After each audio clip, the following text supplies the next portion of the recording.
Kevin Dan, CEO from Netwolf Cyber. Morning. Hi, Kevin. Welcome. Thank you. Gerry, Dolan, AVP from Select Commercial Group at Dolan Associates Insurance and Financial Services. Good morning. Good morning. Good morning. Taz Can, CEO of First Cloud Exchange. Good morning. Good morning and welcome. And Josh Redick, Senior Channel Manager at TPX. Good morning. Welcome. Dennis Meier, MBA, MED, Cybersecurity Business Development Director at TPX. Thank you so much for being here, and let's get started. Let's see. First, we want to make sure that you take into consideration the following points. Understanding cybersecurity and why are small and medium-sized businesses often more vulnerable. Lack of knowledge and training, lack of IT resources, lack of appropriate budget allocation, and the following points are so important when it comes to the rest of the event today, and those are cybersecurity stages, which they're known as framework. One, it's important to know the stage of identifying, the stage of protecting, detecting, responding, and recover. So keep those points in mind throughout this whole event so that you can make that well-informed decision throughout. And the impact to your bottom line. With so much transition into cloud-based systems, there are important things to know in terms of responsibility. You as a customer, and responsibility for the vendors that are providing the software within the cloud and outside of it, because some of us have mixed environments and we will know more about it later. So what is the shared responsibility between you and your software vendor? Keep that in mind.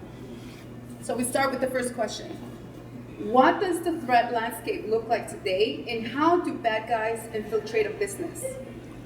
So I would like to ask that question to Kevin. Yeah, so the threat landscape has only become... All right, can you hear me now? Better? All right. So the threat landscape has only become, hotter and more hostile, as we've seen in the last, 5 years or so.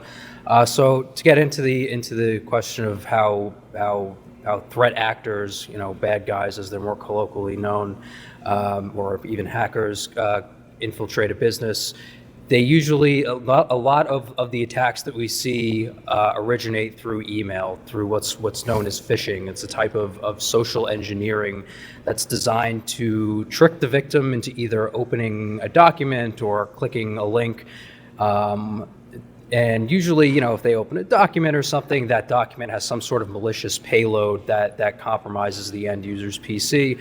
Or if we're talking about the other example that I brought up, sometimes they'll be brought to what's known as a spoofed login page is just another example, and they'll sign in, with their legitimate credentials, but unfortunately, it's a fake login page, and those things will be, their credentials will be stolen. So most of the attacks that we see, I would say about 90% of the attacks that we see originate through email. Through email? Through email, yes. Does anyone want to add a little bit to it? Joshua, any case studies that you've seen? Yeah, sure. So obviously we take a very strong stance in our cybersecurity as we're being a provider of it. So we get phishing expeditions all the time internally, so I'm tested weekly on emails that I will get, and we have a device that we could submit that email for inspection. So if I'll get a warning that will say, you don't often get emails from this individual. So I could submit it to get it scanned, it'll pull it, it'll isolate it, it'll quarantine it off our network until it's researched. It's also taken off anyone else that might have received it. So yeah, it's not, there's social, phishing too. Like, so somebody could be sitting in here every morning with you having coffee. They're watching you log on. They're memorizing your password. So, everything's very, subject to malicious attack. Yeah, I can see that happening a lot. And have you seen in any specific business, or the type of business that you'd like to share? They don't discriminate. They will go after anybody. From an auto body shop that takes, credit cards, you got to be PCI compliant, or if you're HIPAA compliant. Those are big, roadblocks. That's why they have them in place. Dennis, you might be more familiar with some of our customers that in certain verticals. Well, I would agree with you, Josh. I don't think that there is a specific area that they're targeting, because the end goal is data access. That's the goal. You may look at it and go, who wants all my data? I'm an auto body shop. Who cares about my data? Your data is very valuable. That's PII, personally identifiable information. And that's the goal, because now I can take that information and I can sell it. And that's how they make money. So there's, thinking, well, am I really that vulnerable? Do I really have anything that's worth somebody in Russia coming after? You do. And that's where you have the obligation to protect it. Data. That tells me that we're so interconnected. We are, very much so. So what is ransomware? Can you kindly walk us through how ransomware materializes? Tess? Sure. Good morning once again, and thank you for inviting me to this panel. So ransomware is a form of online threat that gets into your environment, locks it down, and asks you for a ransom. It's pretty self-explanatory. Now, let's dive a little bit deeper. We think that a threat actor or the bad guy is a guy that is a 21-year-old kid in a hoodie with a can of Red Bull, or maybe 5 cans of Red Bulls. 5. That was 2012, 2013. Today's bad guys are very, very sophisticated. And you'd be surprised to know they're actually professionals. They're software engineers, they're network engineers, computer scientists. They're hired by professional companies. In many cases, these professional companies could be state-sponsored organizations or a terrorist organization out of Russia, China, North Korea. They would invest $10 million in getting all these guys in to work for them. The problem is all these individuals, they don't know that they're working for a criminal organization.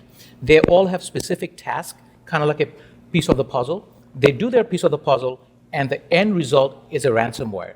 So you might be thinking that, for a criminal organization to invest $10 million, that's a lot of money. Well, think about it. Once the ransomware goes in, they walk out with $100 million. There are many examples: MGM Grand, Target, Sony, HBO. Remember, 8 years ago, HBO got hacked, and they were talking about, we are going to release your plot of Game of Thrones if you don't pay us. So that's ransomware. The way it gets in, typically, as Kevin and Dennis mentioned already, typically through an email. You might get an email that has an attachment, and you were fooled into thinking that's a legit email, and you opened it. And that's how the ransomware, the virus, got into your network. Now, typically, the ransomware, the bad guys, stay within your network on an average up to 268 days. Think about it, 268 days. They're very, very patient. They don't want to go hit and run right away. They're studying your network. They're figuring out every endpoint, your server, all your network data, everything, right? They even know how much money you have. As a small business owner, let's say you have $100,000 cash flow every month, right? And in your savings account, you have $300,000 saved. They will, when the time is right, once they figure out all your endpoints, where your server is, where your backup is, backup being the most important part. Once they have your backup, that's when they attack. And once they attack, they will tell you, give me $150,000. They know that you have 300 grand in your bank. So you can afford to spend 150 grand. And you will, because you cannot afford to be without your data for more than, 2 days? Boom. That's the way ransomware works. And it's not just it's not just Disney and HBO that they go after.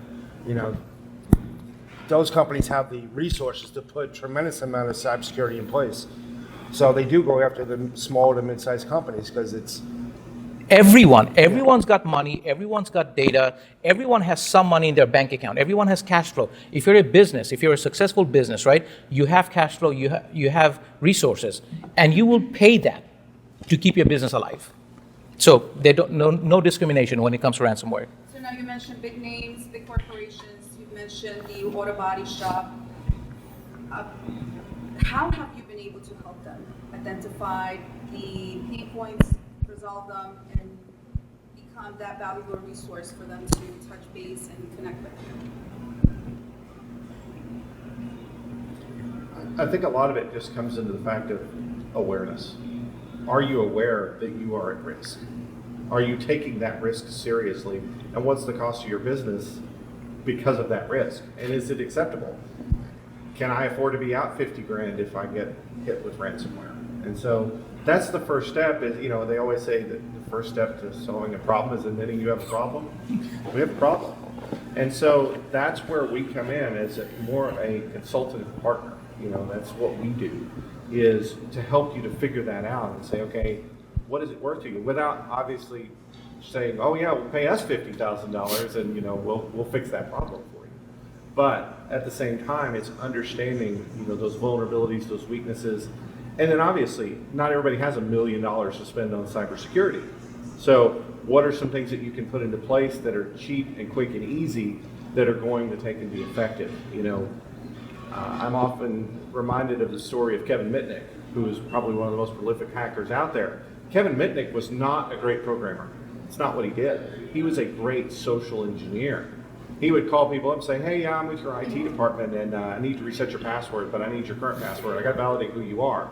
Or, hey, you just won a radio contest and we just need to gather some information from you.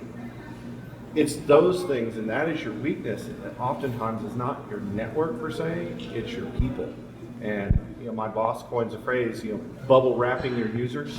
How do you bubble wrap them and protect them from what is out there and recognizing that they're your weak point? That's a good point. So how does one identify when it's the wrong person calling you after you have done a request for, let's say, Microsoft to contact me? I need help, Microsoft. Can you help me? I submit my report, and next thing you know, I'm getting a phone call telling me, well, I'm calling from Microsoft. How do I know it's the right person? I mean, sometimes it's hard to figure it out. Especially, you know, my mother's a little bit older and she says, oh, I got this pop-up on my computer and they said to me to call this number immediately. So I did. And I said, don't ever do that again. Well, if I may, it actually starts with, in many cases, it starts with an email. So always look at the email address, right? Anything from, Microsoft would rarely send out email requesting anything. That's lesson number one. Microsoft or banks would never send out asking for information or call them. Number two, look at the actual email address. Does it say Microsoft.com? Or it might say Microsoft.co. Or like I had one issue, Chase, I think it was, A was a little bit different, but your regular eye doesn't catch that, but it was not A. So you really have to pay attention at the email address. And I don't know, maybe Kevin could share. Yeah, so really just to kind of surmise these 2 points that were brought up here. So, you know, we always say that the end user is the weakest link, right? The person is always susceptible to being socially engineered in some way. And this is where end user training really becomes key, right? Because we have to train end users to recognize things like phishing emails, or recognize things like, you know, these false phone calls from you know, somebody claiming to be Microsoft saying, hey, let me into your computer. And that's one of the services that Netwolf offers.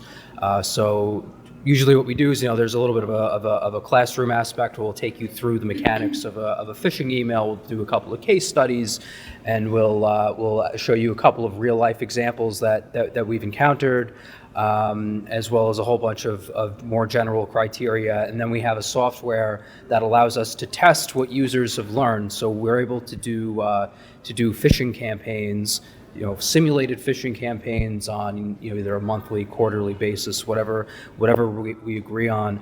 And that way it actually tests the user's ability. Did the users retain, and are they able to apply what they learned during our classroom session? And then from there, we're able to see who clicked on the link. We're able to see who made the naughty list, as we like to say internally. And then from there, we're able to reach out to those users who need a little bit more support, who need a little bit more coaching. And then we can say, you know, here's what you missed in this email, do better next time, type of thing. So yeah, end user training is absolutely vital, especially among older workforces who haven't grown up with these things or who haven't had as much exposure to technology. Yeah, so definitely having the ability to move cautiously and checking the domains or the addresses that you are planning to take action on and submitting private information. I've seen a lot of the times where, let's say I want to register for a class with Mastermind, and then I click on it and it's a totally different address. At that same moment, that's when you realize, okay, I'm being scammed here. Stop, do not go forward. And then once you do not see that, there's also a section where they start asking for a lot of private information. That's when you need to stop and say, what's going on? This is not the right thing to do. Sorry. Yeah, no problem. So yeah, I mean, like we've said, checking the email domain, checking the email address, just a couple of tips right off the bat. It's one of the most important things. Even before you click on a link, what you can do to save yourself, right? Because they're on smartphones where we become aware of a vulnerability where the user doesn't even have to interact with the link at all. Just clicking it is enough to compromise your device. So even before you click on that link, right, what you can do is just mouse over it and just see, is that little pop-up that comes up when you mouse over the link, is that the same link that it says that it's going to take you to? A lot of times what we see in these emails is a sense of urgency. A lot of times they're unexpected. These are all very carefully chosen tactics to catch the end user off guard and to kind of get them excited and to make them not necessarily think with their rational mind. So what I was going to add to that is, when you drive, you're very alert, right? When you're driving for yourself as well as 5 other guys in front of you, behind you, beside you, and all. Now, cybersecurity has become almost like that. You have to be very, very alert. Lesson number 1, understand how threats come in. 90% of the threats come in through email. If you understand that, please pay attention before clicking on anything. Do not click on anything unless you're absolutely sure that it's a trusted source the information came from. Once you're absolutely sure that that is safe to click on, only then use discretion.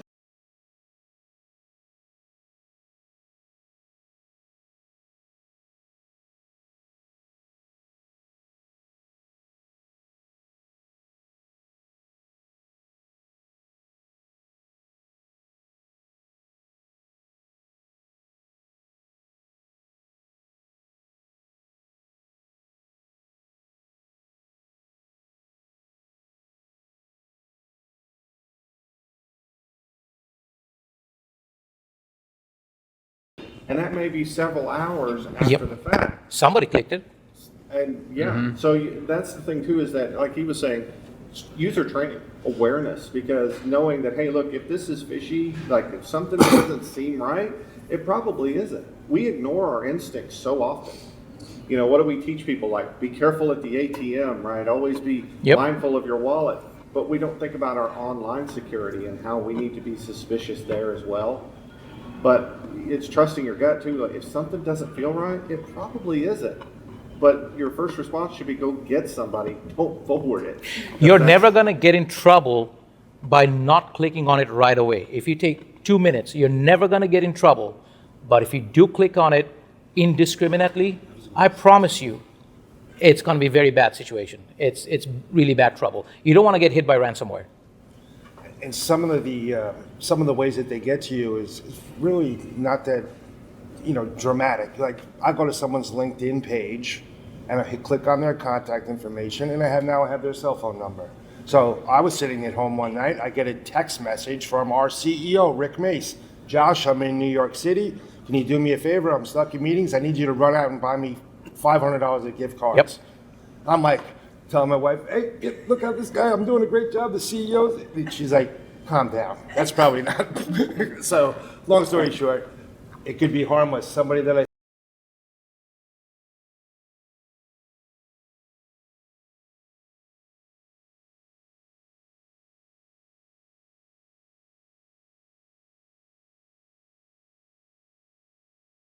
content. They're actually spoofing their email. It looks like the email is coming from Joe in accounting.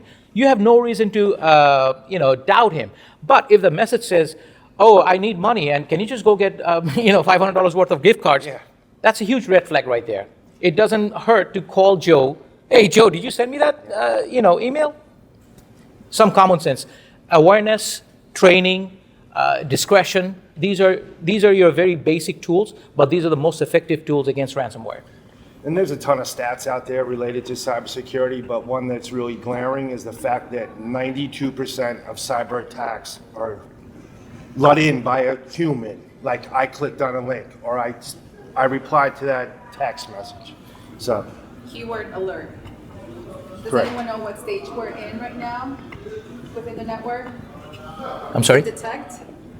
Does anybody, we're in the detect section Detect, of- right, yeah, yes. framework.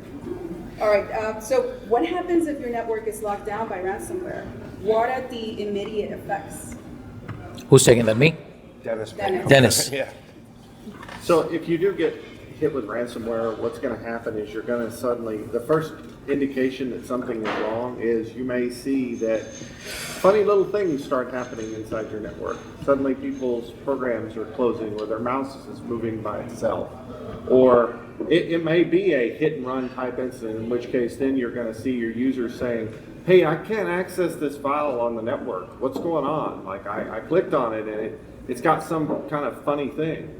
Or you may see that you get a pop-up on your screen that says, "We own you, and congratulations, now you're going to pay us money." But that's, typically that's what's going to happen is you're going to see a change.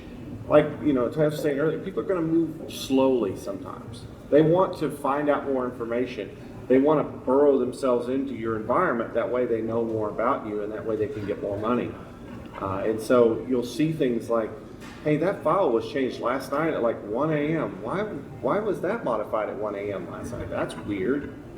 When you see these little oddities, that's when you need to start kind of raising your, kind of going, something might not be right here. And always better to act in prudence, okay? You're never going to be penalized for questions around, "Hey, is this okay?"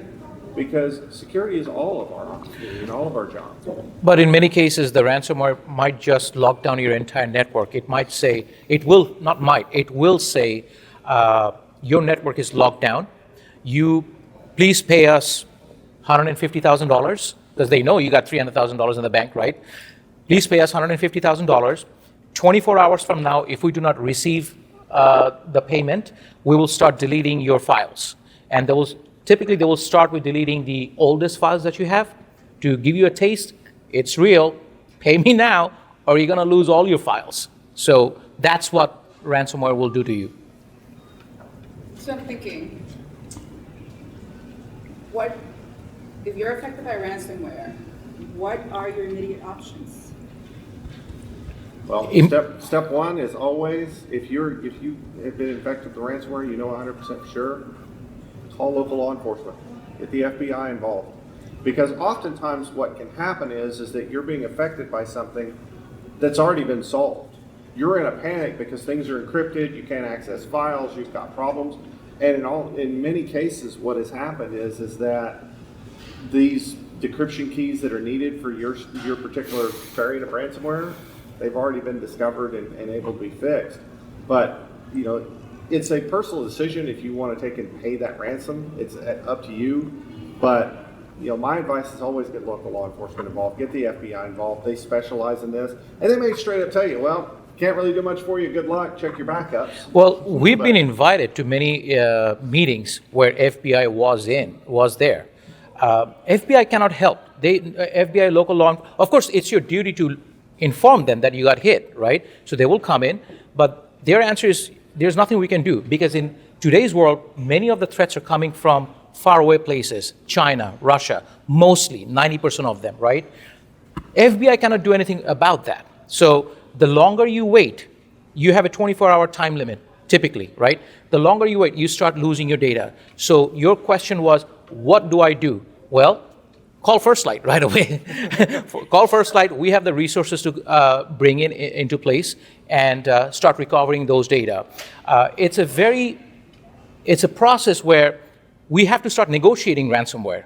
90% of the cases I have seen, all our customers had to pay that ransomware. Now, let's say if they ask for $150,000, we have professionals in our portfolio where they will start negotiating, okay, we'll not pay you $150,000, we'll pay you $35,000. Let's start there, right? $35,000. And then once you settle on a number, once you settle that, okay, $50,000, how do you pay that ransomware? Do you know how ransomware is paid? In Bitcoins. How many businesses out there have Bitcoin account, right?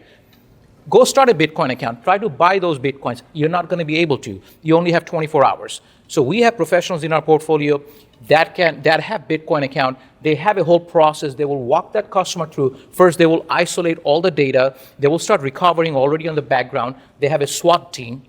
They come in and they do the SWAT team. While they're recovering data, they will negotiate and they will pay that ransomware with the assurance that those guys will release them and they will not attack again. Because those who get hit by ransomware and pay the ransom, most likely they're going to get hit again, okay? So you have to work with a professional company who has the breadth of capabilities that will remediate this issue and get you clean.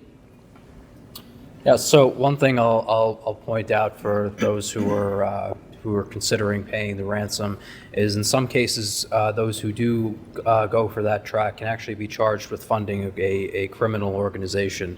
So it's something very important to consider before you take that route. And that's why it's important really to take all the preventative measures necessary and even sidestep the issue, right? And backup, have multiple backups, test your backups regularly. Because we always say not testing your backups is just as bad as not having them at all. So, in the event that you're not able to pay the ransom or you don't want to take that risk, backups are ultimately what's going to save you. So can this really happen to small businesses? Yes. Local small businesses? Pizzeria, yes. A pizzeria with 5 people happens all day long, every day. I cannot name names, but we have many customers in our portfolio, pizzeria, law firm with 10 lawyers, right? Non-profit organizations that are feeding homeless people. There is no discrimination. Everyone that has a live computer, a network, and bank account with money, you're a target. Well, and as Taz was saying, there's a lot of state-sponsored hacking out there. But nowadays, what you're seeing also is a huge prevalence on the dark web of, ransomware just being posted. So literally, you can have a kid drinking his Red Bull in his room, goes out to the dark web, which is easy to access, go grab some ransomware, go grab a list of 1,000 email addresses, and just send this out in the hopes that one person clicks it. And even if they make a few $100, I did 10 minutes worth of work and I made a few $100. How easy is that? So there's opportunity out there, and that's where you have to make sure that you have that awareness. It's the ever vigilant circling the pot, making sure nobody comes and gets into it. And as soon as you let your guard down, or as soon as you say, well, it's probably not that important, that's exactly when things will start happening. So how bad is it for your business if it has been hit by ransomware? What are the potential?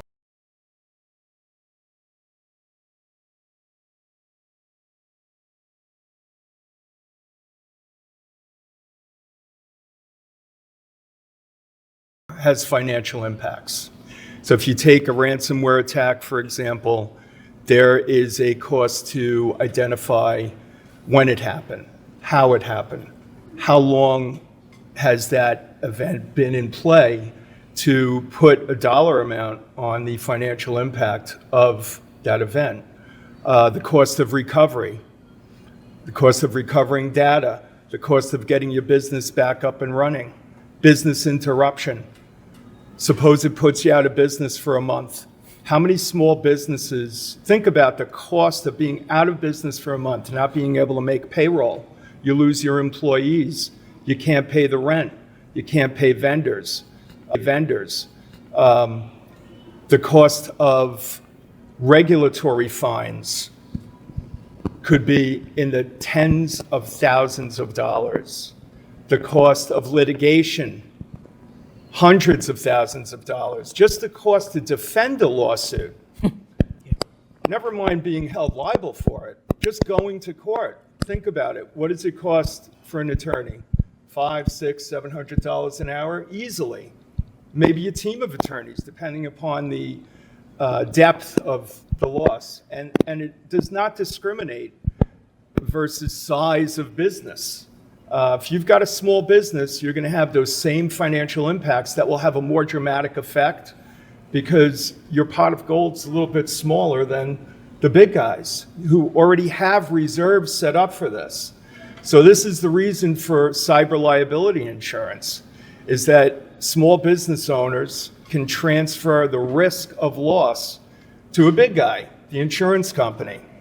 And you can establish a fund just in case this does happen. And as, you know, again, as my esteemed colleagues have so well pointed out, the likelihood of this happening to, or any kind of cyber event happening to a small business is much greater. And I can tell you the industry, the landscape in the insurance industry for cyber liability, I can tell you there are two trends that I've seen over the past 5 years or so that really point toward a heightening awareness in the marketplace. And that is, number one, the growth in cyber liability insurance premiums has been astronomical over the last 5 years, which means more people are buying it.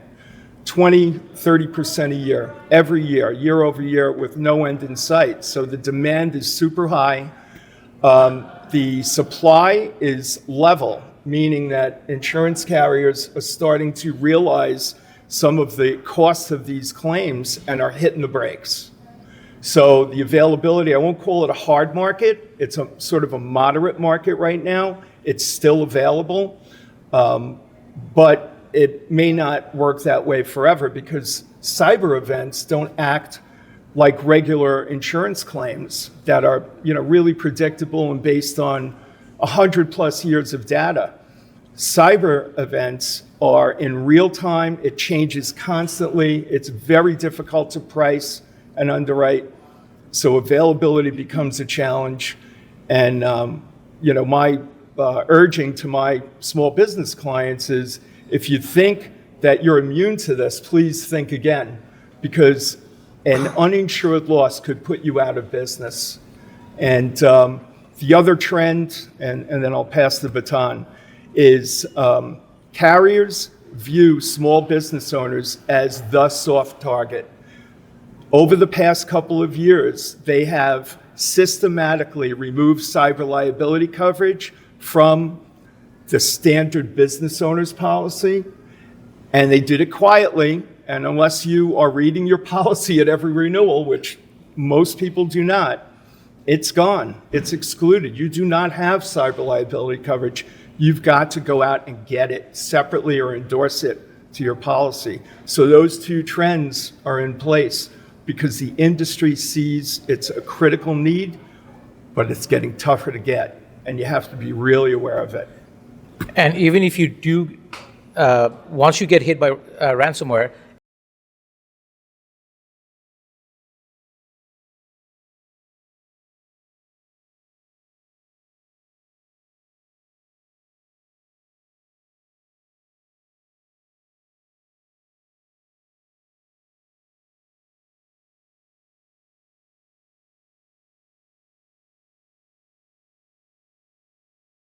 bad stuff. I'm not touching them. They're infected already, get new hardware. Now you're looking at a $250,000 capex, right? It's just nightmare over nightmare. So a lot of bad things happen when ransomware comes in. And part of the challenge as well as a small business owner is that you're required to stay in compliance with certain, you know, regulations.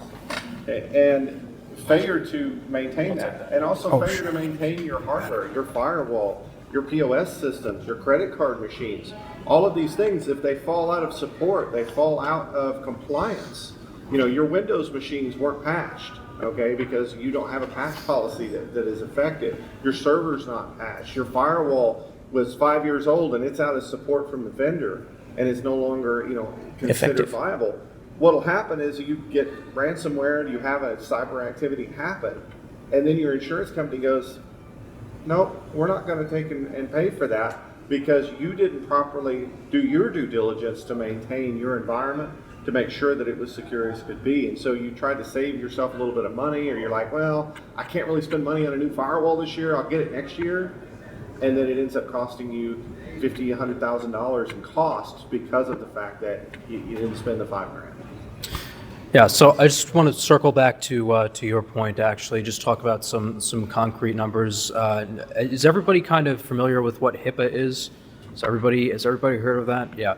All right. So if we take an example of a medical practice, right? I'm just saying because we have a very strong presence in among medical practices. Every patient record that's compromised imposes a regulatory fine of $250,000. That's per record, right? So think about it. If you have 10 patients, 20 patients, 100 patients, the costs are going to add up extremely, extremely quickly, and I guarantee that cost would sink most medical practices if they didn't prevent that in the first place, or if they're not properly insured. And that's why 7 out of 10 businesses go out of business once they get hit by ransomware. Any way you look at it, any way you cut it, 70% of the businesses are gone after ransomware attack. Why? $250 per patient penalty from the government. And if you're a legal firm, financial firm, medical firm, compliance is another thing we haven't even started talking about. But as you were saying, yeah. So let's keep going with the questions, right? Sure. Yes. There's so much we can share. The next question is, how bad is it for your business? Actually, we covered that one already. Let's go to the next one. Can you get cyber insurance? Does cyber insurance help against ransomware? Gerry? Yes and no. So like every answer to every insurance question ever. It really depends on the policy language. And, when I was growing up, I grew up with Baskin.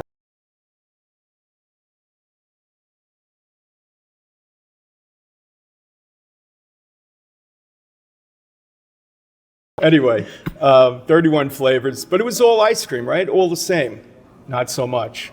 Insurance, especially in the cyber liability marketplace, absolutely not all the same. And one of the first questions I ask a potential client is, when was the last time you actually read the exclusions in your policy and the endorsements in your policy? Because those are the things that affect the answer to that question. So ransomware, yes, would it be a covered loss, but subject to limitations in the policy language. And very often there is a sublimit on ransomware where you'll purchase a policy, let's say with the $1 million limit, and that seems good. It makes you feel good, comfortable, safe. Yet your ransomware sublimit in the fine print is $25,000. And how quickly will that $25,000 get gobbled up in all the expenses we just mentioned, really? So, well, yeah. You just have to have the right protection in place. It's not like that if you did everything right on your side, on your end, that you're still unprotected. That is not the case. You have to have the right network solution, managed IT, cybersecurity in place. If you do have them in place and you still got hit by ransomware, then your odds are much better with the insurance company than not. Absolutely. But you have to do your part. You have to engage with you have to bring in the right resources to your business who will design and implement the right cybersecurity solution for you. That's a great point. And today's cyber liability coverage is not a check writing machine. There are conditions to it.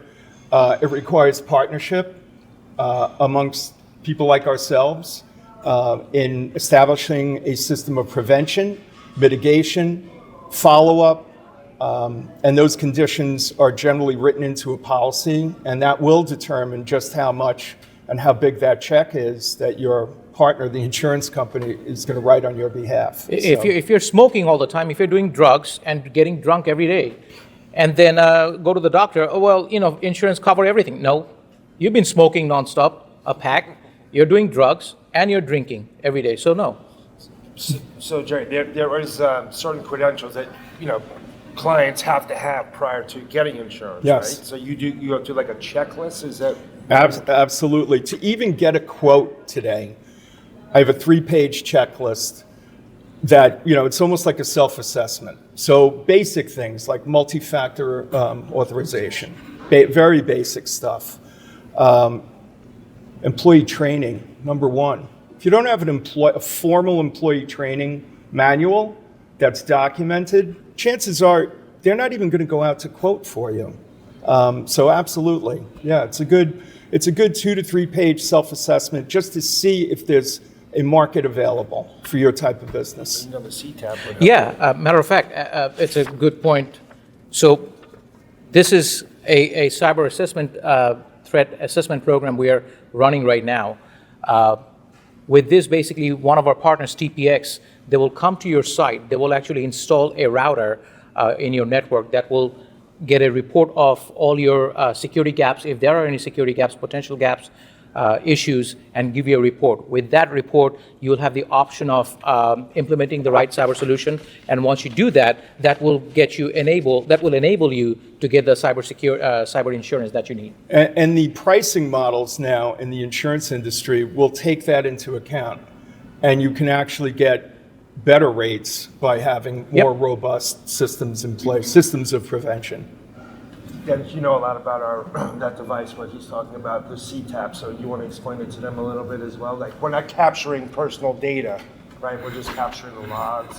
Sure, the better phrase is the network security evaluation, and what we do is we're literally putting this device in. It's in a read-only function. It's not going to interrupt what you're doing every day, but it's just sitting there listening. It's listening from inside your network to understand where is traffic going, not only internally, but where also externally. Like you suddenly, find in that report that you get at the end of it that, hey, we've got a computer out here that's talking to Azerbaijan. Why is this computer talking to Azerbaijan? We didn't even know that was happening. So it's one of those things that it gives you a picture in that report, and the report's not like, oh, here's all this complicated technical information. It's actually broken down very easily. Not only does it tell you what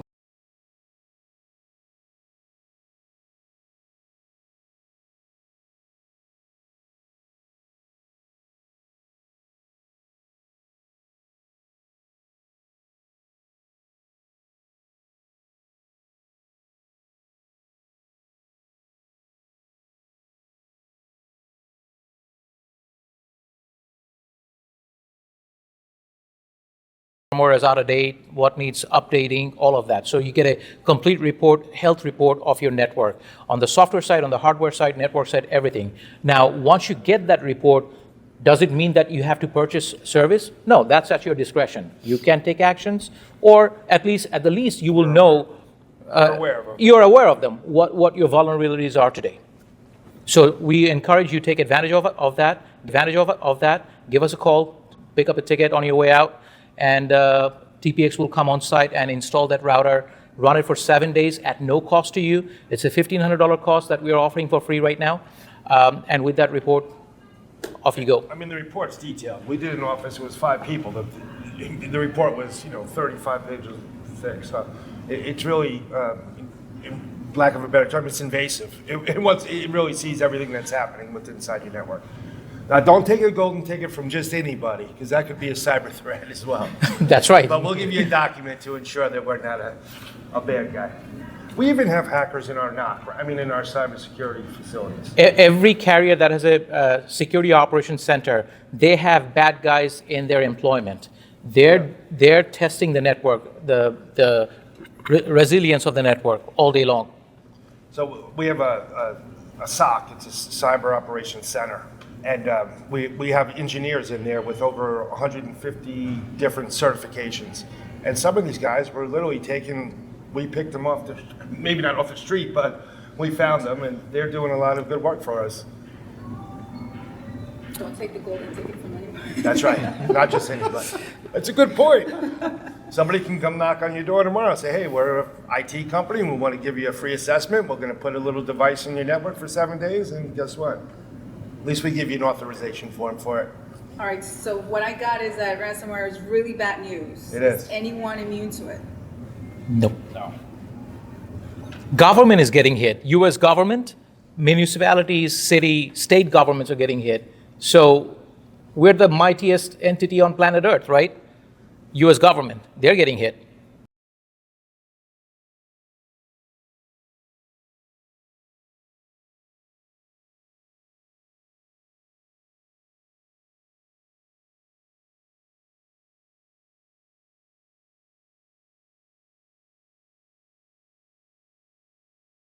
Some of the points we made. So, 90% of threats again come in through email, right? So end user training, we've already spoken about that. That's extremely important. But there are a couple of other technical controls that we can put into place as well. So there are a lot of cloud-based solutions out there called email gateways. So essentially, their engineers are in their AI software is constantly evaluating the email that's coming into or leaving your organization and evaluating it for threats, right? So a lot of them have anti-spoofing capability. They'll check some of the links that we talked about. They'll scan documents that are attached, right? And those will prevent these emails from even getting into your organization, and that takes the weak link of the person behind the keyboard out of the equation. So make no mistake, it's a solution that does cost a little bit of money. It's a couple of dollars per user per month. But in a lot of organizations, especially the more sensitive organizations that we handle, it's becoming standard fare, and we're even rolling it out to a lot of our pre-existing clients as well. So again, there's another common myth I just want to dispel without going too far into this. A lot of people think when they have these email gateways that good emails are going to get caught and that they're never going to see them again. It's not the case. What happens is you get what's called an email digest. And you can set that for however frequently you want to get it, but it gives you an opportunity to see what was captured in the last time period. Is there anything legitimate in there that maybe I want to talk to my IT about? Ask them, hey, is this legit? If it's legit, then you can go ahead and release it. So you're not going to miss any legitimate emails. And then again, in terms of prevention, antivirus, anti-malware is extremely important, and having that monitored too, right? So it's one thing to have it, but if you don't have somebody on the other end that's actively monitoring it with a SOC, a security operations center, then those alerts are worthless. They'll essentially fall onto deaf ears. And then lastly, again, I said it before and I'll say it again, backups, and having multiple backups too, because there are cases in which a single backup provider can become compromised, or maybe they have some sort of a critical systems failure on their end, just thinking beyond ransomware. And one of the backup solutions that we offer, one of our premier backup solutions, actually is able to test backups, and it has built-in ransomware detection. So we'll be able to see if the backups that you have are actually good, and if they've potentially been compromised. So those are the three big things that we typically recommend to clients. And that's actually the next question. How effective is the training? And especially the one you were talking about earlier, security awareness. So we'll talk about our phishing training and security awareness training. So we service a financial services company in Manhattan. So when we started out with them, they're around we'll call it about 40-50 seats these days. So in the first phishing simulation we did with them, we had 7 failures, which is pretty shocking. And some of these people were, some more senior people. They've been around the block. They know what legitimate email for the organization looks like. So, we reached out to those users after we got the results. So the entire campaign ran for about a week or 2 weeks. We were able to reach out to those users and kind of remediate that threat there, right? So what we did is we said, hey, this is the email you got. These are the red flags. Be more careful next time. And we just finished running a subsequent test for them, and we were able to get that number down to 3 people out of 7. So we did the same thing where we reached out to those users to remediate them and give them a little coaching, and we're hoping to see that number shrink even further, hopefully down to 0 on our next simulation that we do. So I think the proof is in the numbers. That's from 7 to 3 is a pretty substantial decrease. You all like data? Yes. Yeah, we do. And at TPX, we have a security awareness training that we sell, but we also use ourselves. And, we've got roughly 1,500 people in our company. Then we're pretty much a remote company. When COVID hit, we discovered that remote worked. So we actually closed offices all over the country and just sent people home and said, hey, we can make this work as a remote workforce. And we still have several offices, here in the country, but you can imagine people being at home. Their home networks are definitely not as secure as an office with a premier firewall, those kinds of things. But what we found is we took a layered approach, and like I was talking about earlier about bubble wrapping your users, it's having several of layers of that bubble wrap that helps to protect. So, for instance, your spam and phishing, like he was.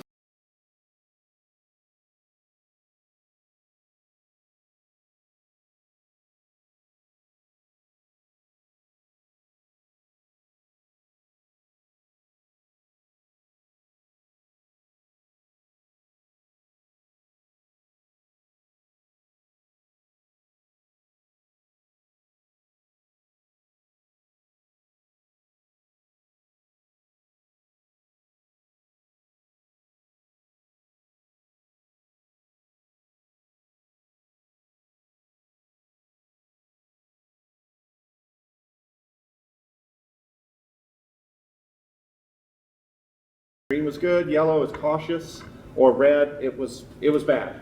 And with the red, it's a global redaction. So if 20 people got that email and 1 person reported it, it gets pulled out of all 20 inboxes simultaneously. So there's your next layer of protection. And then our final layer is what we call an MDR. You may also call it EDR. It's a managed detection and response. And that's where you have an agent similar to antivirus, but it's different because it's more intelligent. Your antivirus is looking for patterns. It knows certain things to look for.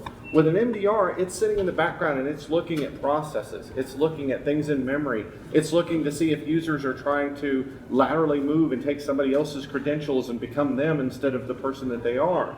And in those processes, with the MDR, what it does is it actually shuts down the process. It isolates the computer off the network.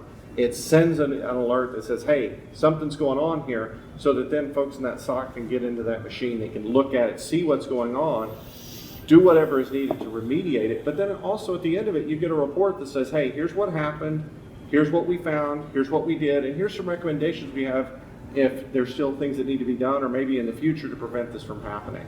So you see, it's that bubble wrap. It's those layers of support. So even if somebody gets through the spam and phishing, they get through the awareness training, they get through the inbox detection repair, then you still have something that's stopping that ransomware locally on the machine to help prevent that. And when you use those layers, it can be very, very effective.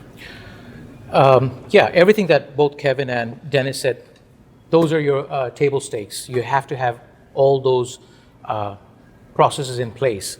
Now, I do want to mention that as First Light Cloud Exchange, we are actually a consulting firm that represents 400 different carriers.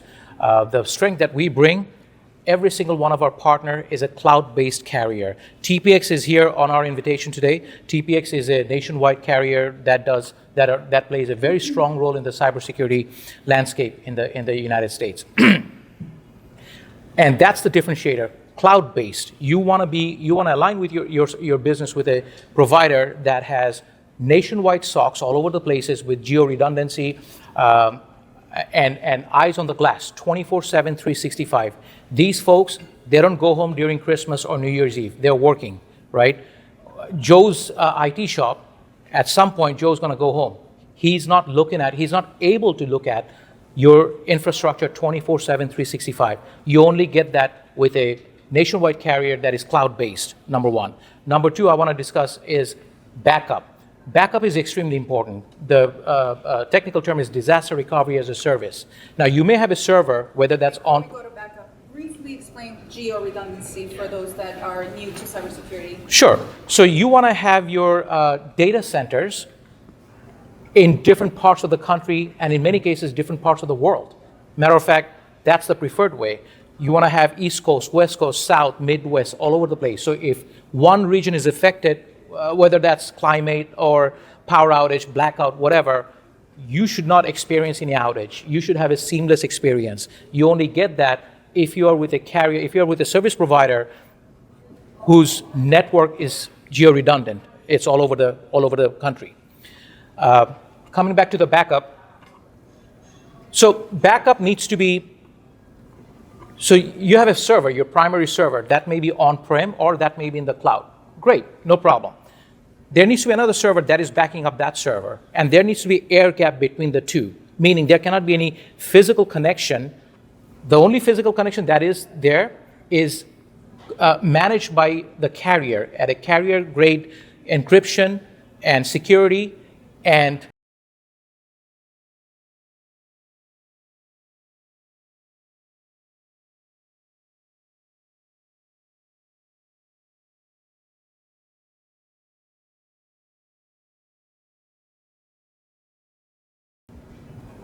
Thank you. That was actually the next question. So important to know layering, making sure we are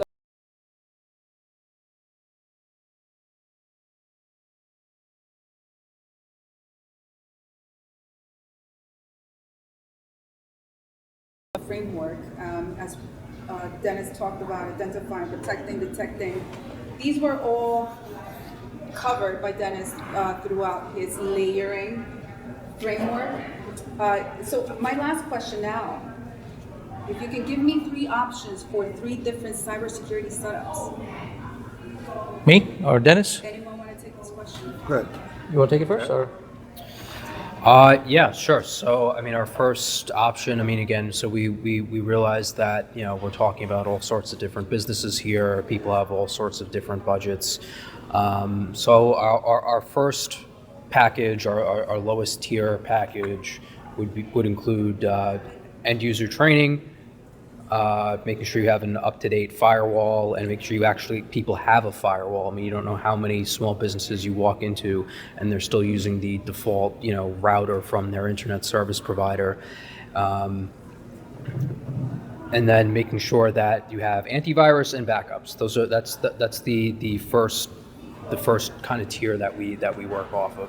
So the next tier includes everything that I just mentioned, but we add XDR, MDR on top of that, and then the next tier, the final tier, will include replication to Netwolf's data center in New Jersey, and we have geo redundancy as far as that's concerned, and that also includes our SOC and network operations centers. That way we can monitor feeds from all of the equipment and all the endpoints in your network in real time, and quickly identify and shut down any threats that we pick up.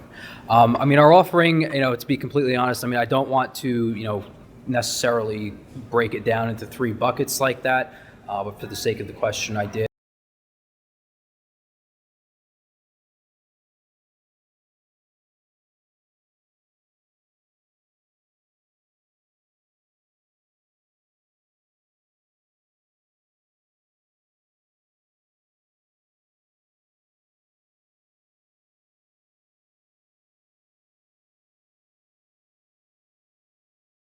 All your email. Password manager. No one thought about it, right? Get a password manager. It's the easiest thing. Another thing we did not cover, password compromise of password. That's also a major issue. So if you get a password manager, it automatically does everything for you at the least. So manage firewall, inbox detection and response, endpoint detection and response, and password manager. You want to go a level up, multi-factor authentication.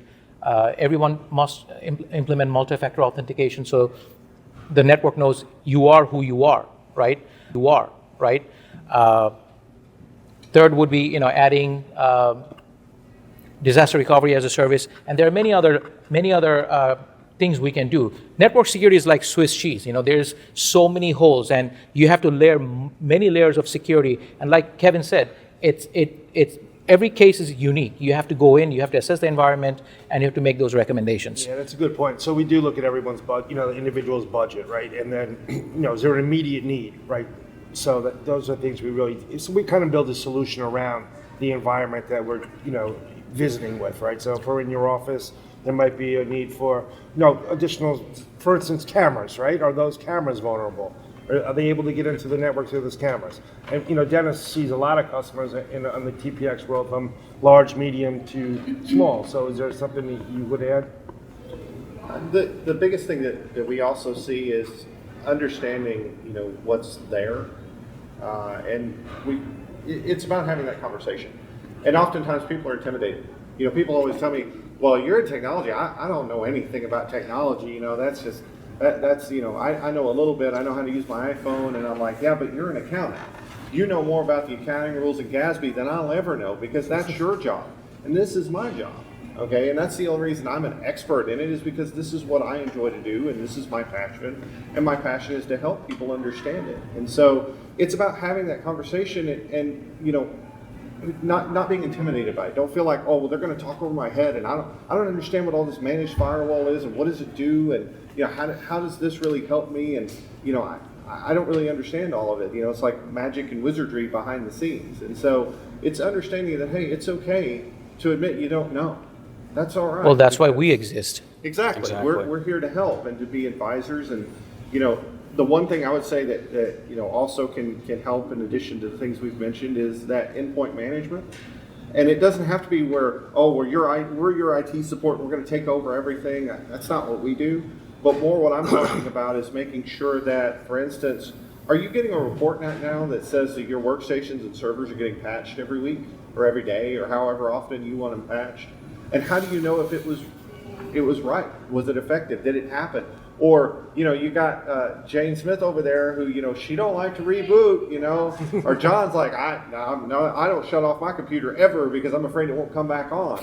Well, yeah, hey, John, that computer probably has been updated in a couple of years, and there's your security vulnerability right there because known Windows exploits are out there in the wild. And if you're not patching against them, then it makes you very vulnerable. So it's understanding some of that, and we don't have $1 million to spend on cybersecurity. Totally get that. Nobody does. Unless you're the Microsofts of the world. So what can you do? And that's where sitting down and having that conversation and saying, okay, let's look at what your immediate needs are. What's important? Where are you the biggest weakness? Like, I got this suit of armor, but I forgot my pants. Uh-oh. That's not going to be good. So it's identifying the quick things that we can do, maybe that you've just got a few $100 this year to spend. Okay, great. Let's see what we can do to help you with that. And then we talk about budgetary, maybe it's next year, maybe it's 2025 that you really start rolling into it. But at least you're starting to take proactive steps instead of living in that world of, I don't know what's out there and it scares me, so I'm just going to put my hands over my ears and pretend like none of it exists. And that's the most dangerous thing that you can do. Well, the good news is both Kevin and we have resources to come to any business of any size and give you a solution. So, that's not a problem. One final statement from everyone before we go to Q&A. Yeah, I would say, just like we said, not knowing is the worst thing that you can do. Putting your hands over your ears and just, sticking your head in the sand, as they say.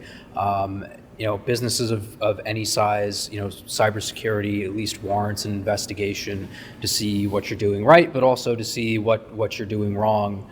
And also to see, again, in the case of like these medical practices that we spoke about, are you meeting all of your compliance requirements? Because the fines associated with those can be extremely steep. And we have an entire branch of our team that's dedicated to managed compliance and helping companies reach their compliance requirements, in addition to their cybersecurity goals. I would say from an insurance perspective, make your insurance program one of those layers of protection. It's obviously it's not going to prevent, but it's going to be there to help you with the financial impacts of a cyber event. And at the heart of my practice is an in-depth policy review. I help my clients get a level set on what their risks are, what they're currently covered for, what the gaps are, how to fill those gaps. And it doesn't cost anything except a commitment to a little bit of time and attention to it, but it will be well worth it to understand how you can mitigate some of the financial risk associated with all of what we discussed today. I'm good. I would say that when it comes to your business, an ounce of prevention is better than a pound of cure. As a salesman, I meet with a lot of businesses every day, and when I approach them about cybersecurity, they say that I'm too small. I don't think I'm a target. I'm not. It's not a problem for me.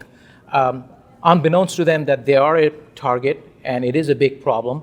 So please engage the right people. Put the minimum requirement at the bare minimum. Put the minimum requirement within your network, so you protect your business. I think Angelica, when we were prepping, you were asking me, what is the ROI, return on investment, for cybersecurity? Unfortunately, I would have to say the ROI is you get to keep your business the way it is. Peace of mind. Peace of mind. I think the first step has already been taken, right? You're here. I'm sure somebody's going to go home when they leave this meeting, and they're going to talk to somebody, whether it's at work or at home, and say, hey, be careful when you look at your emails. So you've already started the roadmap to be in a better position. So, and it is a roadmap. Like Dennis said, you don't have to jump in, you don't have to jump in jump in the water. You can start, and you can roadmap, and you can plan. And the individuals on this panel here can help you with that roadmap and help you, have a clear endpoint where you want to end up. Well, and to echo a lot of what they said, you've got to be prepared. And you can't save someone from drowning if they won't get out of the pool, right? So unfortunately, we can't get out of the pool. We have to keep swimming no matter what we do, but there are things that we can do to help. And you've got to find someone that you trust to have these conversations. You've got to have a trusted partner that, that's how we describe ourselves. We're a partner, okay? We're not a technology advisor. We're a partner because we're invested with you. Your success is our success, and vice versa. So we want to be there with you to hold your hand every step of the way and say, hey, here's what you need to do, and here's how we can get you there with the budgets that you have, and here's what we recommend. And maybe you need a gap assessment. Maybe you need a HIPAA compliance audit. We can help with those things. And it's also about being there through that where, maybe it's just you need somebody's opinion. Like, hey, we're thinking about doing this. Is that a crazy idea? You need to have that trusted partner that you can call them and they're going to say, well, yeah, we'll tell you for $150 an hour. I mean, I'll charge anybody for my opinion. As you see, I get it pretty free. But, that's one of those things is having that relationship, because as we stand today in 2023, things are changing, okay? Cybersecurity 5 years ago is not what it is today, and it won't be what it is 5 years from now. So you've got to be with a trusted partner that is going to continue to evolve with your business, but also evolve with that threat landscape and making sure that they're keeping you protected and offering you the options to keep you protected as it continues to build and grow. Thank you so much for those final comments. Taz, I'm so happy you're implementing our conversations into your business. Well, I thought that was a very important point. What's the return on investment? There's always a return on investment. Sure. Yes. Peace of mind. We can quantify it, and as long as we sit in and have a one-on-one conversation, we can actually show it in numbers. All right, so let's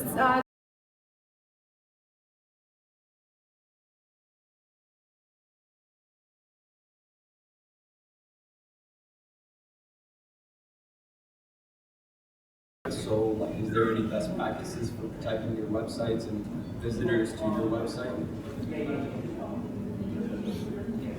I would say to make sure that whoever is managing your social media and your online presence is aware that those threats are there because, like we talked about earlier, social engineering, how many times have you seen online where somebody's Twitter account got hacked, right?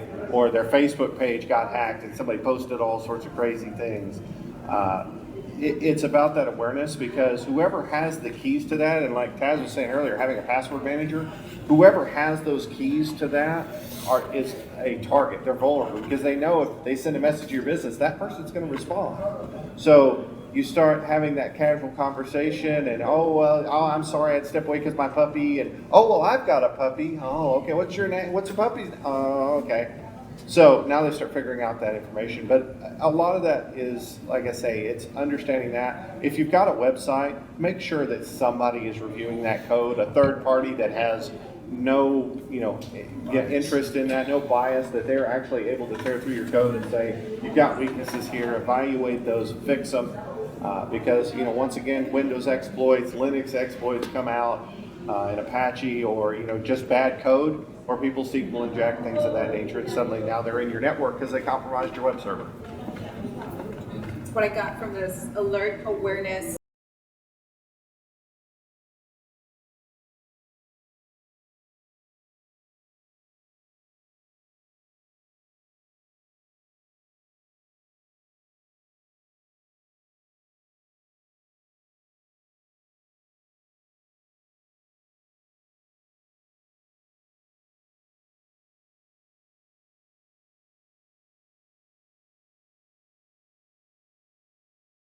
We have solutions in place that can extend to the mobile device, because in today's work from anywhere environment and work on any device environment, we need to be able to protect every endpoint. That endpoint could be a laptop, desktop, home computer, smartphone, tablet.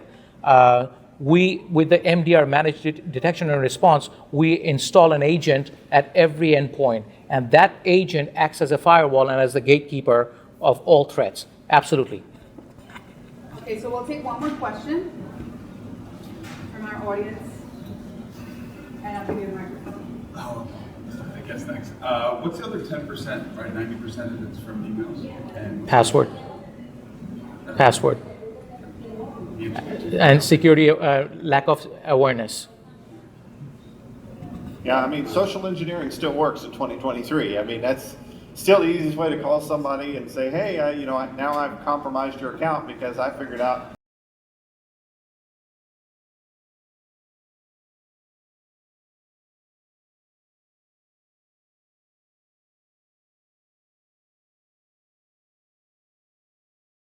somebody's account, and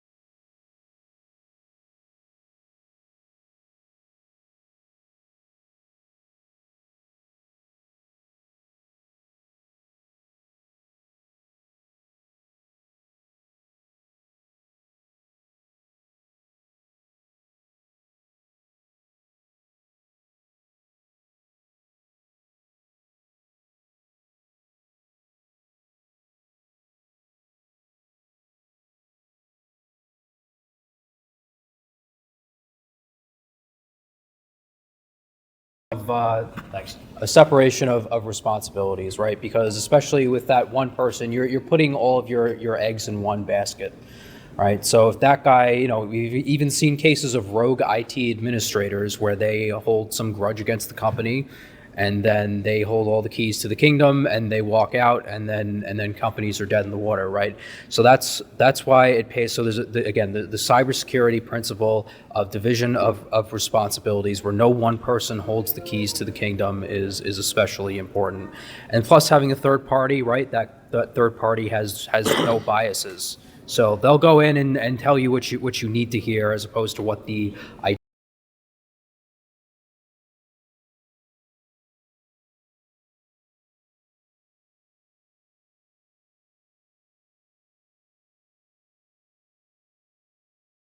last thing you want to do is upset him or hurt his feelings. And when you start talking about bringing in a third party, that's exactly what you have the potential to do, because he's going to suddenly feel like, am I not doing my job? I've been here 30 years. You know, I have built this from the one machine now to all of this, and now you're saying that I'm not good enough, or, you know. So that's where you also have to be delicate in having those conversations and saying, look, you're fabulous and we love you. And we want to bring in somebody not to replace you, because that's their first instinct too, is, oh, they're going to kick me out the door. They're going to bring in some company and I'm out. And I got a family to feed. I got to still take care of myself. So it's having that and saying, look, we want to help. We want to bring in somebody to partner with you that can help you, and maybe even give you some additional training in some areas that you're not familiar with, as this is evolved. So we want to make you better rather than, oh, well, we need to bring in somebody else. And that's part of that too. So as a salesman, I face that problem, that issue every day. Every time I go to an opportunity, a business, they say, well, you're taking away my job. What am I going to do? Well, the service that we bring will complement your position. You still stay the administrator. You're the IT manager. Great. Stay there. We need someone within the staff who will manage everything. We make them the administrator. We bring in all the resources that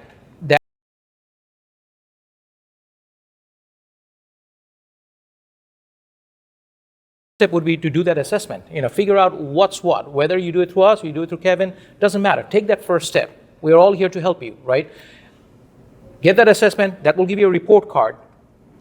Once you bring that report card to that 30-year-old IT guy, he himself will say, holy cow, I didn't know that these are the vulnerabilities, right? He doesn't want to take that responsibility. He knows that he needs to take action immediately, and he will be a lot more open to partner up with the providers or your company that you're bringing in. Well, there's definitely a lot we can share with that question that Devin has asked. There's the digital transformation aspect of it, and making sure that we, as customers, as small businesses, choose the right partner who we trust. It's transparency and shares all the knowledge that they have learned throughout the years. Layering, what I've learned too is that there needs to be a discussion with decision makers on how to implement these changes and how to bring about these changes that ultimately bring disruption to a business. We can definitely continue this and keep going with the conversation, but we just want to thank you all for coming here and sharing this time with us, valuable time in this time of year that's very busy. So we want to wish you happy holidays and thank you so much for being here. Thank you. And please, Thank you. a round of applause for Thank you. have a great day. All right.